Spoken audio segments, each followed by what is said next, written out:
So I have what I like to call archived thoughts in the Notes app, in one of the folders of my Notes app on my phone. And it's where I call them ponderisms. No explanation really needed, but it's where I, throughout the day, but more than likely late at night, like that 2 a.m., 3 a.m. creative hours, random thoughts and ideas pop into my brain and I log them into the thought archive. I'll show you. I'm using my phone as light right now, but I have a ton of ideas. So it's called the Ponderism Additions here. And these are my thoughts on every day, every night. And that's just the Ponderism Addition section. I have the main Ponderism thoughts on this folder. And I'm turning each and every one of these into sections of the book that I'm writing / wrote that I started last year.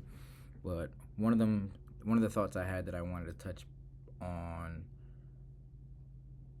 for this video was, I have it written here just so I can quote it properly.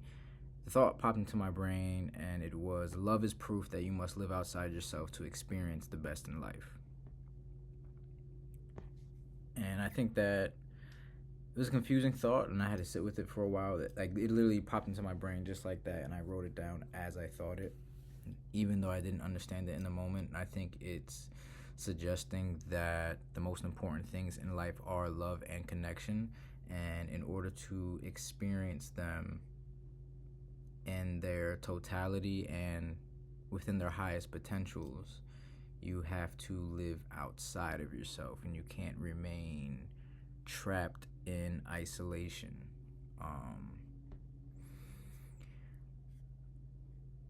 I kind of dove deeper into it and I'll show you what I wrote alongside of it.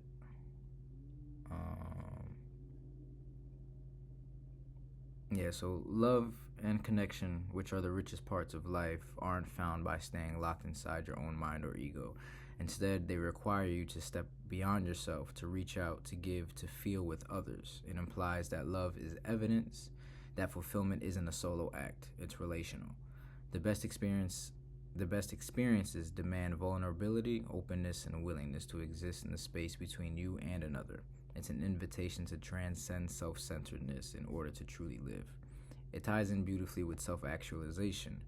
It isn't just about becoming your fullest self through isolation, it's about becoming in relation to the world around you, living outside of yourself through love, service, creativity, and connection. This creates the conditions for your deeper self to emerge. It's in the giving, the risking, the opening up that you meet the most alive version of who you are. Self-actualization then becomes less about self-improvement and more about self-expansion, stretching into life so fully that you become something greater than you ever could become alone. And I think what actually inspired that whole ideal is I read Viktor Frankl's book, Man's Search for Meaning, and he's a philosopher who's actually survived the Nazi concentration camps, and I find it very interesting because he promotes compassion after surviving something so traumatizing such as concentration camps.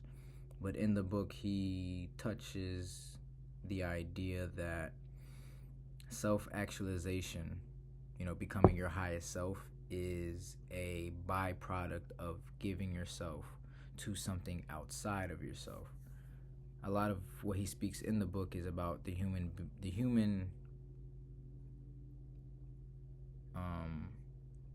consistent urge and yearning of us human beings to find a meaning within life, and that's the void that a lot of people struggle with. And he says that what kind of relates to the idea that in order to find joy, love, and connection, you have to give yourself to things outside of yourself. You can't just live here and only remain here.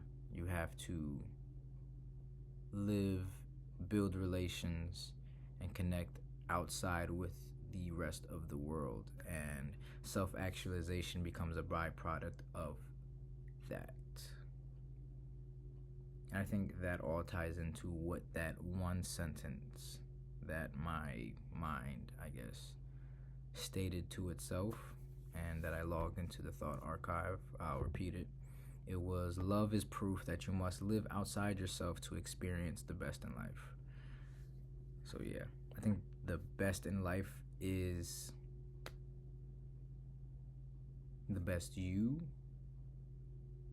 and the best experiences in life itself. And true love in its truest essence and form is giving yourself, taking the risk, taking the leap, knowing it could either work or not work. It could result in joy and happiness or heartache and pain. Knowing the risks and still taking the leap. And no matter what happens within that leap, no matter what the outcome is, you'll still become an even more evolved version of yourself than you are right now. I hope I'm making sense.